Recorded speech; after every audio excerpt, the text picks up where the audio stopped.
Hello guys, this is Dr. Palaniappan Manikam. In this video, we're going to talk about why you are not seeing results on intermittent fasting and what are the most common mistakes that people do. Let's dive deep into it.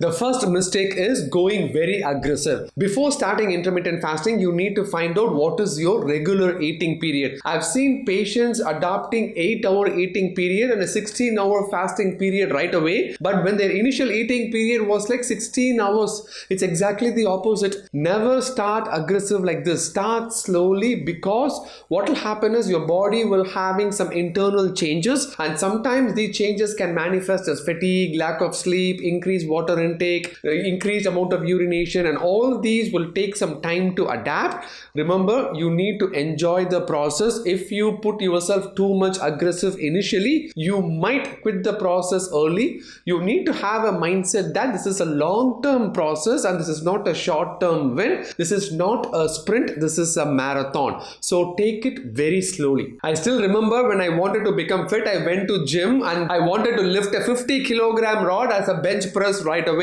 I couldn't, and my personal trainer was looking at me from all angles and then just gave the rod without any weight. I was thinking whether I came to gym class or Silambam class. Problem number 2 is eating too many calories. People think that fasting is a golden ticket, that they can eat whatever they want during the eating window and then the results will come right away. That is absolutely not true. Yes, you are making the advantage of the circadian rhythm, giving your insulin rest overnight, but if you have too much calories, it will still take some time, more than what you think, so the outcome might be delayed. To expedite the outcome, you will have to focus on your calories a little bit, not as much as in other dieting method. The key thing is to make this as enjoyable as possible. So look at your eating habits, eating items, and then see which one can be cut down easily. I am pretty sure the evening snack murukku can be cut down. Even if you can't, instead of eating 2 murukku, you could go with 1.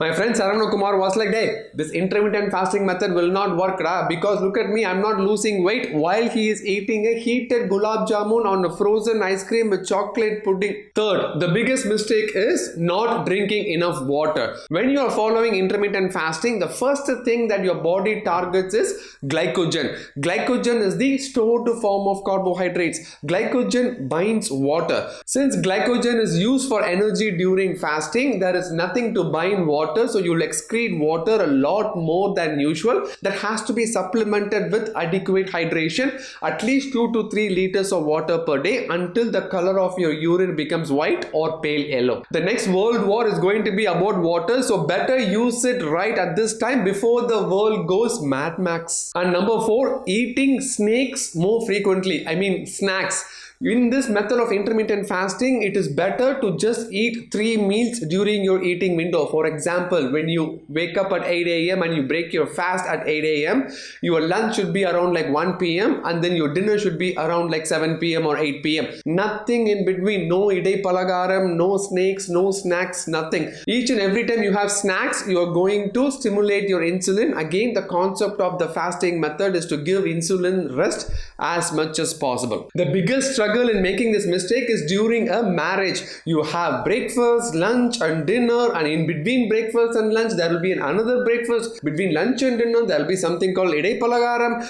They will make sure that you will not have even a single space in your stomach empty. Number 5 is not having enough protein. I repeatedly have said in the channel that you need to have 1 gram per kilogram per body weight. So if you're weighing around 70 kilos, you should have 70 grams of protein. Start looking into the food ingredient and find out how much protein each and every item has. For example, 1 egg has 7 grams of protein, 100 grams of paneer has 14 grams of protein, 100 grams of chicken has 25 grams of protein, and 1 cup of milk contains 10 grams of protein. You may have a doubt whether you can take whey protein. I would say that there are other ways to get protein. Otherwise, the whey protein is way expensive. Please check out my video about protein in the description. And number 6, the biggest mistake is not paying attention to your cortisol levels. We have talked again in this channel about cortisol. This is your stress hormone. Whenever cortisol is secreted in your body, it stimulates glucose levels, thinking that you need some kind of energy to fly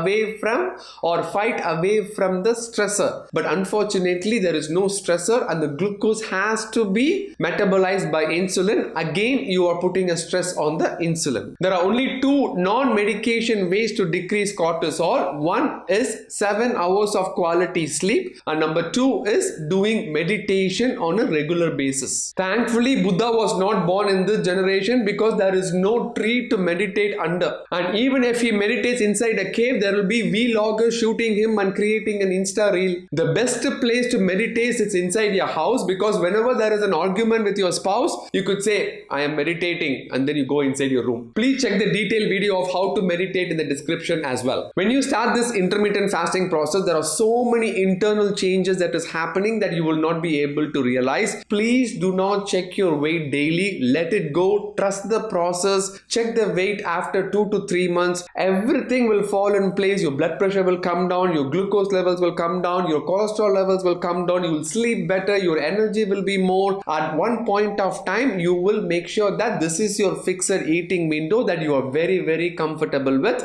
That is the best case scenario. Please let me know in the comment section then what is the most common mistake that you are doing.